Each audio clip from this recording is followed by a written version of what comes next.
Hi, I'm Laura McLean, and welcome to Local 491 Motion. Today we welcome North Carolina film pioneer Chester Spier, who's going to give a sweet and succinct talk on the way things were.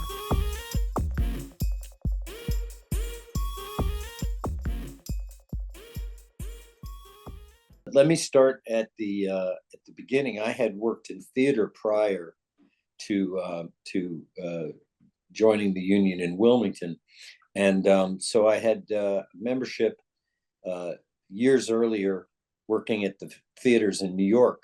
And then when I moved down to Wilmington, I went to do some work at a Raleigh theater, and that's when they were doing Brainstorm up in that area, and did some day playing in there. And then when I came back to Wilmington, Dino, I was working at Thalians as their technical director, and I think eventually became their director for a short time.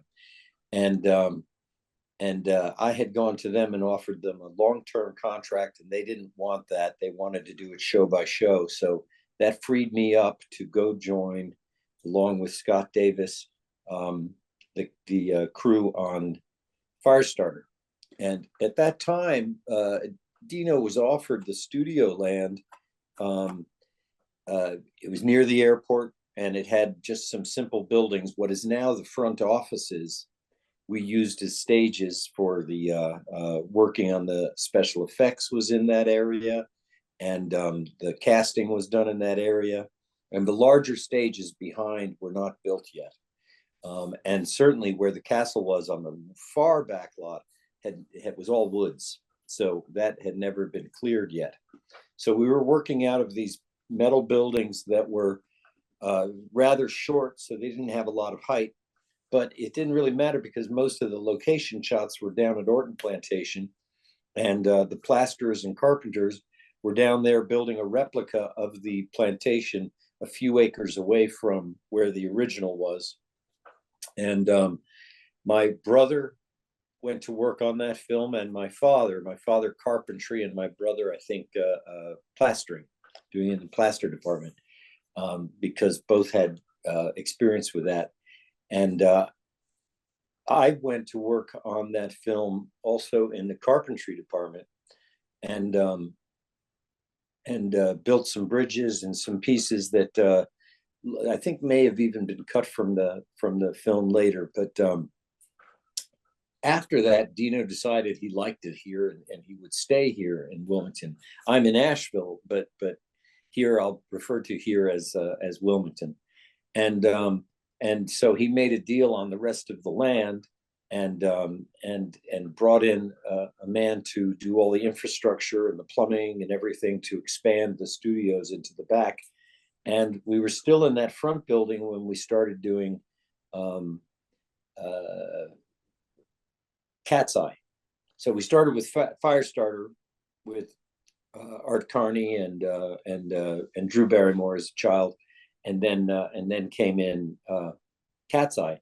At that point, we were already all pretty much involved in the film industry full time, and that whole movement of the films at that time was basically based on the old system where Dino De Laurentiis owned the studio, and he would treat you just as the same as he would treat any other product that he bought to turn around and use in the production of his films.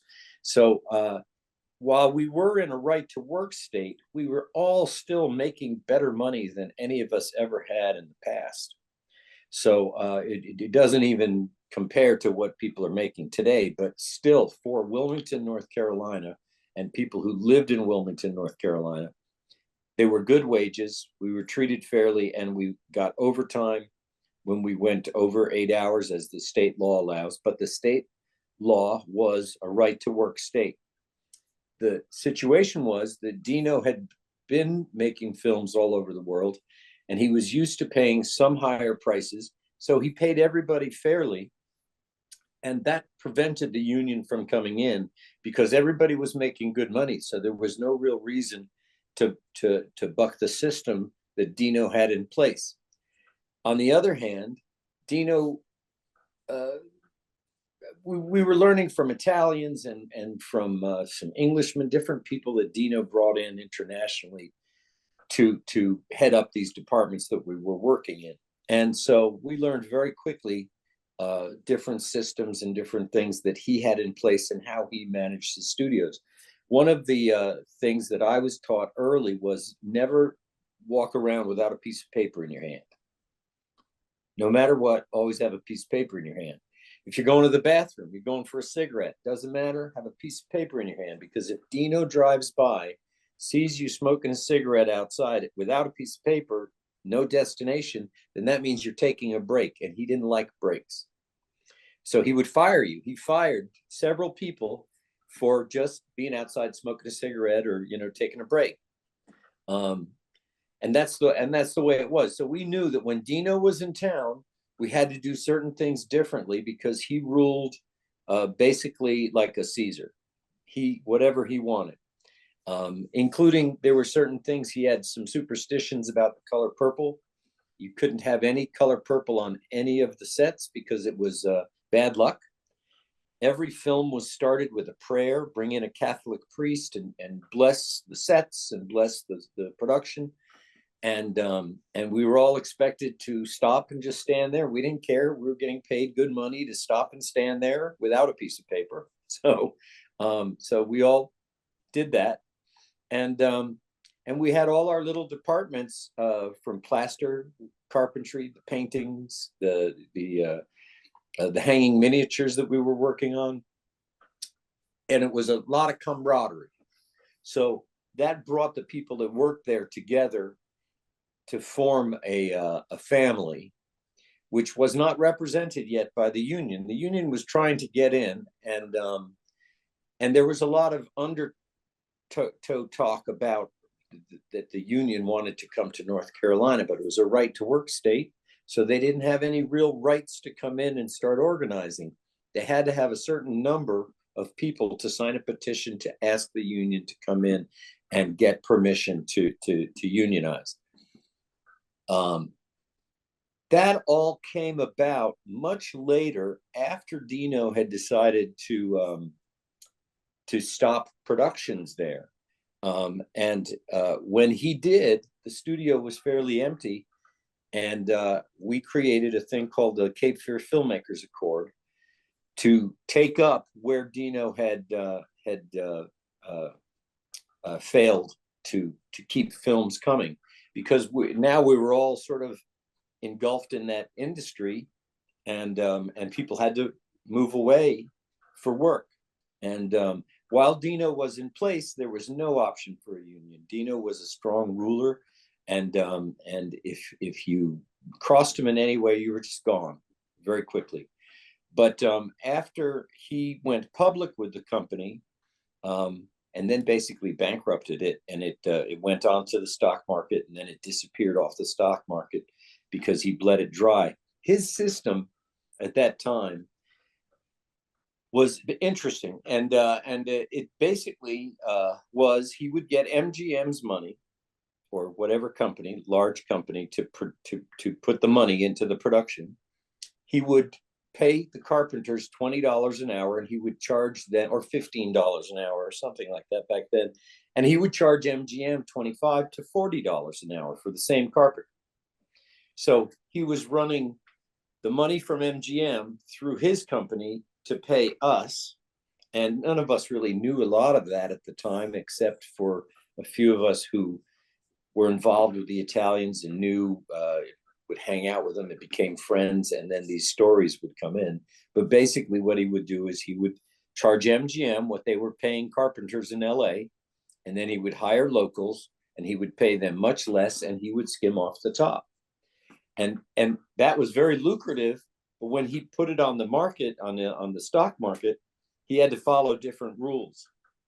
And because of that, he sort of bled off a lot of the monies out of the studio. So when we formed after he went down and it became Screen Gen, well, I think it was just empty. He changed the company a couple of names twice. It was I forgotten the names now. Karolko went in there for a short time, but I don't remember. I don't really remember the real order of those. Although I have a lot of stuff that I could look up. But basically, we created the Cape Fear Filmmakers Accord, which was a group of us getting together, the Fincannons, Fergie, Vicky, a group of people got together, and we had meetings to start figuring out how we could keep monies coming in. The person that was in charge in Raleigh for the commission was ineffective at that time. He was an older man, and he pretty much was just sort of riding the tide. He was taking the money and not doing a lot. And Johnny Griffin was involved with the Cape Fear Filmmakers Accord, Susanna Brandis, Jock Brandis, and eventually I became president of that group, secretary and then president. And we weren't concerned about unions. We were just trying to keep the film business alive in Wilmington. And we created a book that we could send to LA to lure people. We got advertisers into it that were film related to attract people from LA, prop houses, electrical departments, all of that. And it was called the Accord. And then we started getting films back in, and Screen Gems came in and bought the company. Karolko was there for a little while, and then they went out. But now's the time when the union started, because these other companies were coming in and they were doing films and they were really shafting the workers. We did a couple of brothers. I'll have to get some better information, memory jogs for me. But there were two brothers that came in to produce a film, and basically they were overworking people. There was a big argument over the last shot of the day, because you had if they were to do it if at the 10-hour mark, if they were just setting up for the last shot, that would be included in prior, and they wouldn't pay you for that overtime, because they would just say, well, our last shot was before the 10-hour mark. So, and they didn't care about your hours. And eventually it came down to a real push,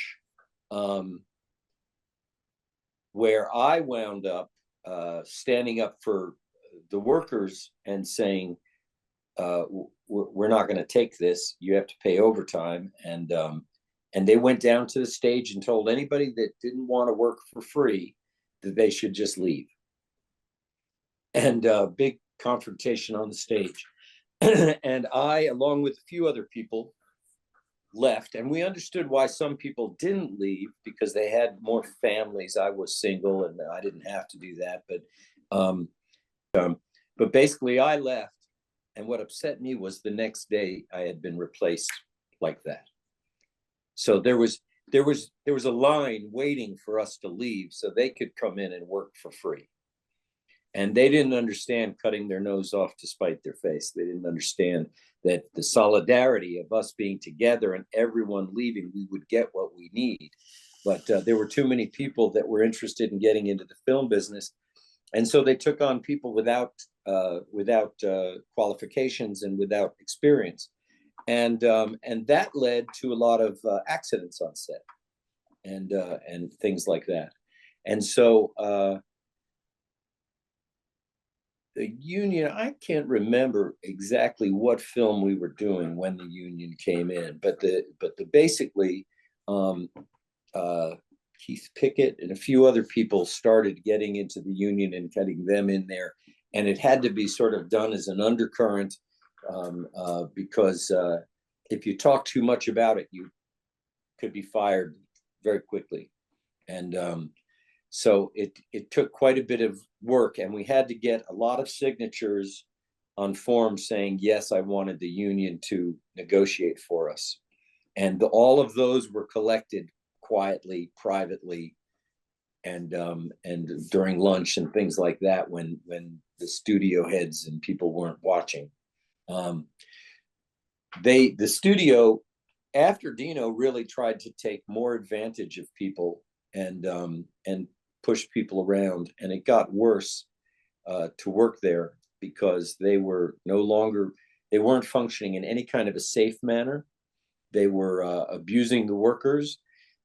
We did films in Southport where they would work up to the 12-hour mark, and they would fight over whether or not Southport the distance was enough that they could send them home, because after over a certain distance, we fought for that, was that LA already had it, but protections for people, if you work 12 hours and then you're sent to drive down a lonely Pines, lined street, which is mesmerizing, people would get into accidents driving home, and the studios didn't really care, because the studios were now, instead of being a system that we worked under with Dino, it was independent producers coming in and doing large productions.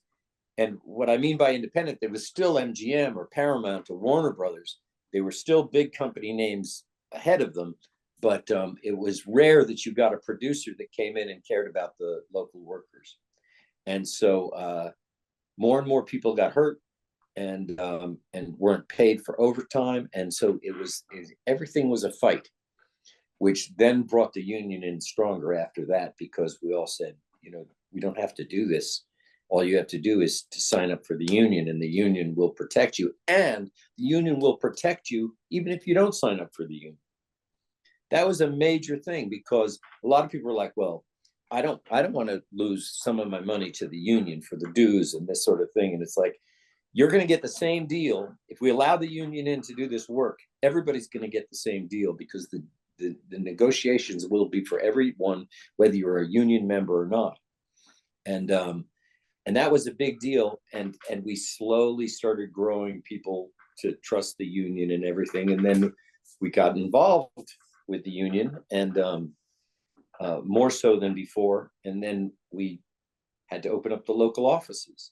So it was a small core group of people, a lot thrown over from the Cape Fear Filmmakers Accord, that went to work for the union, not necessarily as employees, but volunteering on the board, and what do we want, and finding an office for us to have our meetings in, and calling the meetings. And so the more trust got into the union as the more members came in. And then there were issues that we had to deal with, because the union was just really seemingly fighting just for the Wilmington Film people.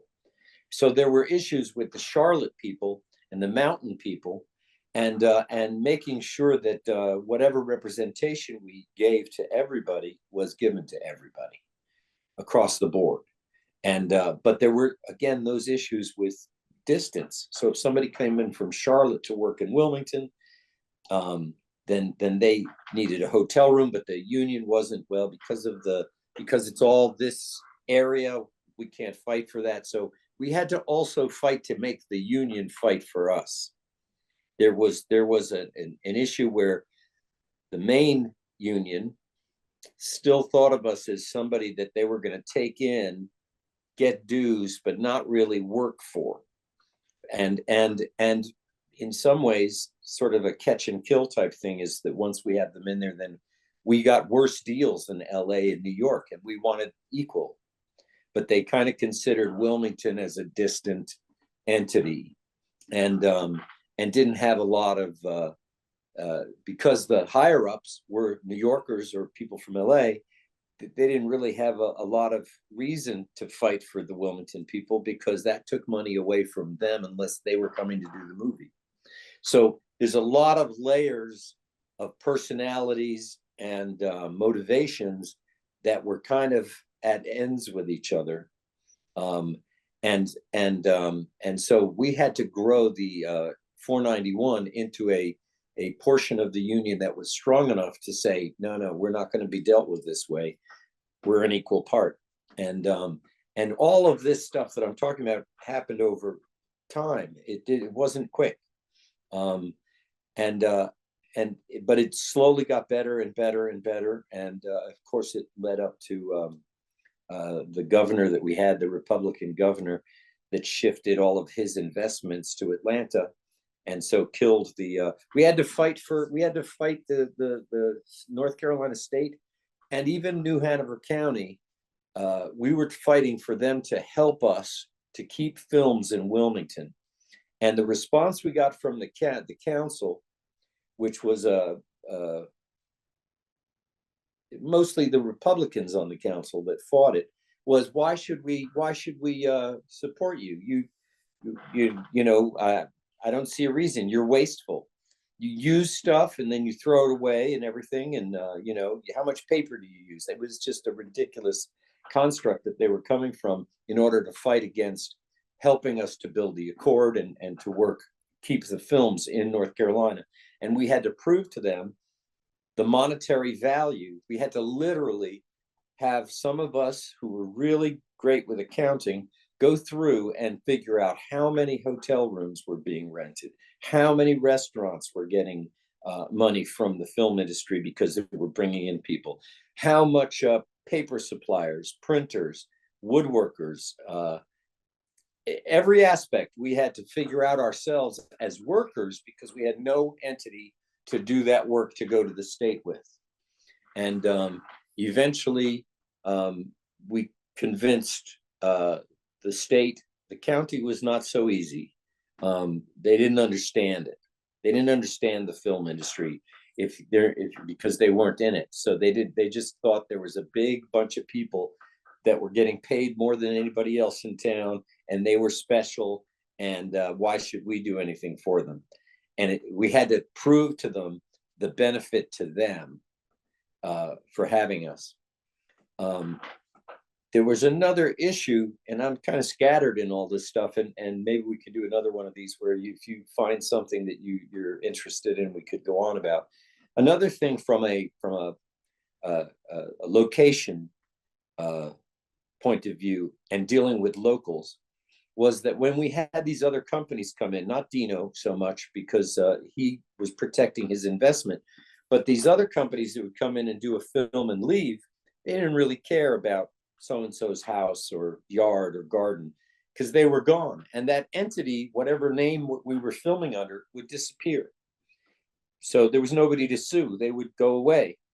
So there were a few people like Johnny and myself and Bass Hampton and a few other people that were more local to the area that went about protecting locations, citizens of New Hanover County from getting their yards messed up and sort of teaching, and it sounds condescending, but it's not. But teaching Grips, Electric, and other groups that the biggest thing is that we want to make sure that that person's house is put back exactly as it was, if not better, and that they're happy about it. Not that they have to fight for that. They have to be happy about it because we want to be able to film again. And when these guys are gone, we're going to go up to this so-and-so on Metz Avenue and say, we'd like to film in your yard again. Well, hell no. All my bushes are dead and this is dead and my floors are scratched. And we had a lot of commercial companies coming in and doing quick little shoots like that didn't care. So there was a certain group of us that did care, and because we loved the area and fought to make local people who were considering using their places of abode for locations, to let them understand that we're going to look after them and that we're going to take care of them. And we're going to be here when they're gone to make sure that your house is put back the way it should be. But for some examples of that, we did a big mansion on 2nd and Ann, around 2nd and Ann. Their floors were destroyed from the grip from the C-stands and everything being dragged around inside. And then the company left and they had to fight to get their floors redone. Another company, we were doing a commercial for gas, and the special effects people, they wanted rain on the outside of the windows, and they didn't consider that the house is 150 years old and leaked like a sieve, and they were shooting it with hoses, which was leaking inside. That sort of thing happened all the time, and so it took training the crews as well as teaching the locals and making sure that the crews were responsible to the locals more than, say, to that short-term production company. The unions came in and helped everybody because you couldn't just be fired because you didn't have a piece of paper in your hand, you know, and they also helped us organize and meet, give us a place to meet, and gave us a voice. At some point, I became the editor of the union newsletter. And that was an interesting thing because I think I told you on the phone about this, but I am purely a socialist. I'm purely for everyone, for society. And so I don't believe in hiding things. And Harry Palmer said, well, I guess it's going to be the same thing where if I write a letter, it's not going to be published. And I said, Harry, I'll publish anything you say. I will put a little excerpt in there saying this is not the opinion of the news editor or the union per se, but here is an opinion of a person in our union. And I think Harry respected the fact that when he wrote a letter, I published it in full, no editing, no censorship or anything, because my point was that there had to be an in-between between the upper-ups of the union and what they politically want and the real workers. And the real workers, to me, were more important than the upper-ups. So I was somewhere in the middle trying to make sure that no one was taking advantage of anyone. And it wasn't always easy to wind up that way. And politically, it was not a really good thing to do, but I'm not very political. There were people that were working with us to get the union going that saw the union as a way of making money, no longer working in film, but working for the union. And if they fought for the people that were working, then I didn't care, that's fine. But if they were doing it just to find a new way of making money, a new thing, that bothered me because they were really using the workers in some ways. And I was on the workers' side because I was a worker. So anyway, I'm rambling, and I don't know if I'm really going in any direction that you want or anything. Oh, your mic is off. You have to click on it 10 times to get it to function. Yeah. You're awesome. So succinct, and everything you say just right, spot on. You know, this is exactly the kind of stuff I needed to hear. What we can do is maybe you can go on for a little bit and do whatever you want, and then I'll review all this and maybe come up with 2 or 3 questions. But I kind of like just you doing what you're doing, because we seldom see someone with clear thoughts expressing them so well. Okay. And that's just the way it is now. So it's awesome to see you. So, you know, maybe go a little bit longer as long as you wish, and maybe find a comfy stopping point, and then I'll just watch this a whole bunch of time and make up my questions and call you next week. Would that be good? Yeah, that'd be great. And maybe if you text me your questions, I can get a little more prep in to know where I'm going with it, so I don't have to say, well, I don't remember the name. The problem is that I'm nearing 70 and my memory is nearing 90. So it was the miles. What is that stuff hanging up behind you? This is my tool room. What and, are those like little planers or something? These here are all hand planes. And then behind me are over here are reciprocal drills, like Yankee drills of all different types. So I thought that's what that was. And then over here are more planes. And then as you go around the room, there are more planes, different types of planes. My printing press, more planes, rulers. That's what comes from being a prop master. And I'm a woodworker, so I use most of them, but I do collect them.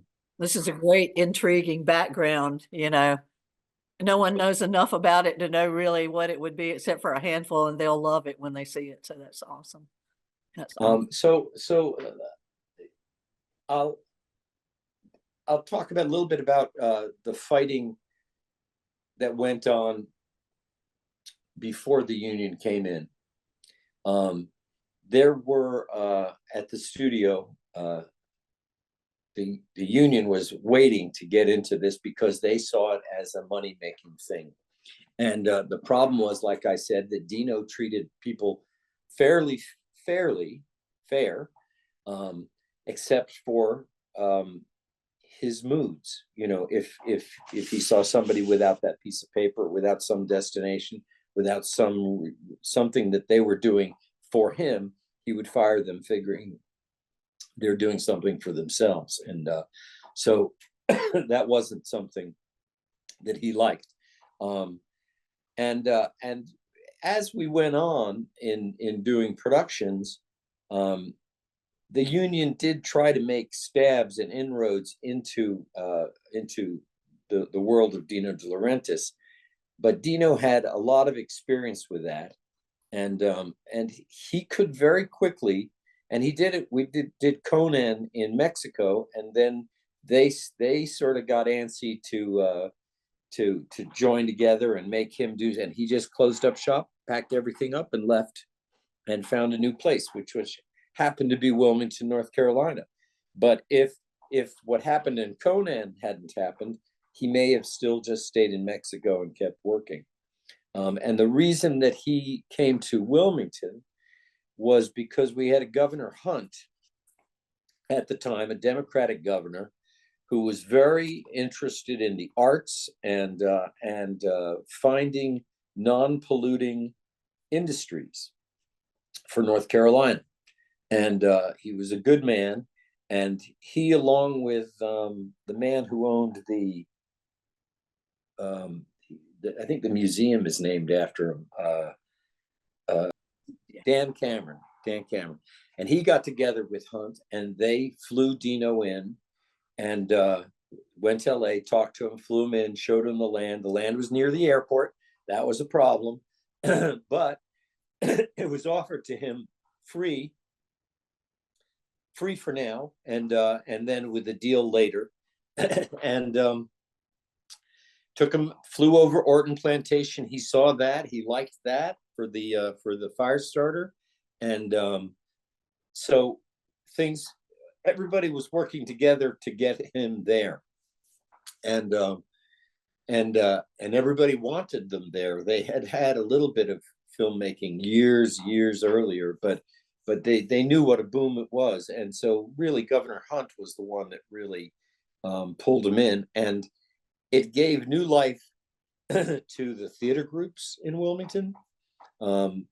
It started new theater groups with Opera House and stuff, sort of pinning off of those people, and the people that were coming in were appreciative of the arts. So it really, what saved Wilmington was the arts, from the local artists taking the old beat up buildings and creating studios prior to the films getting there, to occupying Thalian Hall and still producing plays, which kept people not highly paid, but it kept people like Scott Davis and Jeff Loy knowing about lighting and staging and painting scenery and directing and acting enough that there was a good base here to start Dino with local people, who then brought in more people of like minds. And so that's how it kind of got started. And it saved Wilmington, because when I moved to Wilmington in the early 70s, most of the buildings you could buy for $20,000, $15,000, $20,000. They needed to be gutted. They needed new electric, new plaster, new everything, new roofs. But those big mansions on Front Street that are now going for $2 and $3 million, you could pick them up for $14,000 to $25,000. And a lot of people did, and a lot of artists moved into them and didn't fix them up, ran extension cords and did whatever they had to, and it revitalized the downtown. And that, along with the Arts Council, which was another group that needs credit, because they really, when the films needed things, they'd go to the Arts Council, and the Arts Council go, yeah, call Phil Cumber. Phil Cumber's great at that. Call this person, he's great at that. And so everybody wanted to help, and it all came together. And And then we started attracting more people who were into film, and they were moving here. But still, Dino was treating everybody fairly nicely. So it was the reason why the union really couldn't make any headway into it, because everybody was like, hey, I'm getting paid more money than the guy that's running the nursing home up in how can I complain? Oh, they want me to work an extra hour. I'll work an extra hour. Don't worry. Oh, they're going to feed me. Oh, that's wonderful. Oh, that's great. That's a benefit. I don't even have to bring my own lunch. Oh, wait a second. They're going to put a cafeteria there. So Dino did whatever it took to make sure that his people that he brought in from Italy and stuff had everything that they had prior to that. And the benefit was to we locals who had never had to, we'd never worked at a place that actually you could go get lunch, really good Italian food right there on the lot.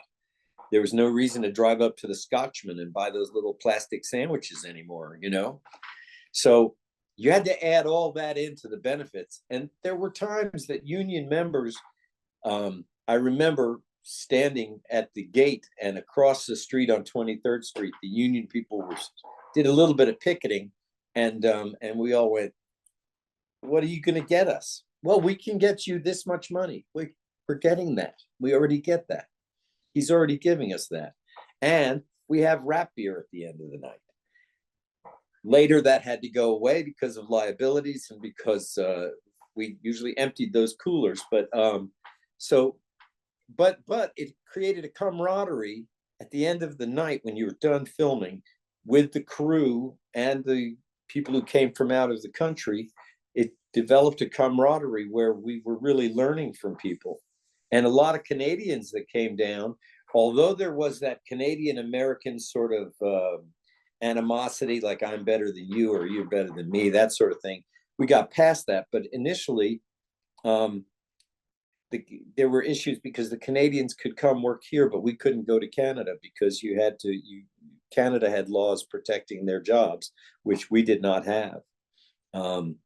And so that was another interesting thing with, there's so much in here that it's difficult to follow a straight line and say, this is how things came about. But there was the influx from the people from Canada. All of the Italians that came in, they didn't come in on work visas. They came in on tourist visas. And Dino would pay them later or some way under the table, so they weren't making any money. But they only had a certain amount of time that they could stay in the States. So one weekend came up and Dino, well, the people that worked for Dino came and told us, we're going to have 3 days off. Why? Is there a holiday? No, everybody has to leave and go to Canada and renew their visas to come back in. So everybody was flown out of the country for the weekend. They got their visas and they flew back in, and Monday morning we were back to work. And that happened more than just once. So I'm going to leave it at that for now, and I'll let you pick and choose. And if there's an area that you want me to talk more about or anything, I'll be more than glad to. Awesome. This is just fantastic. I couldn't have asked for better. I really appreciate you. Stay tuned for more knowledge drops at Local 491 Motion.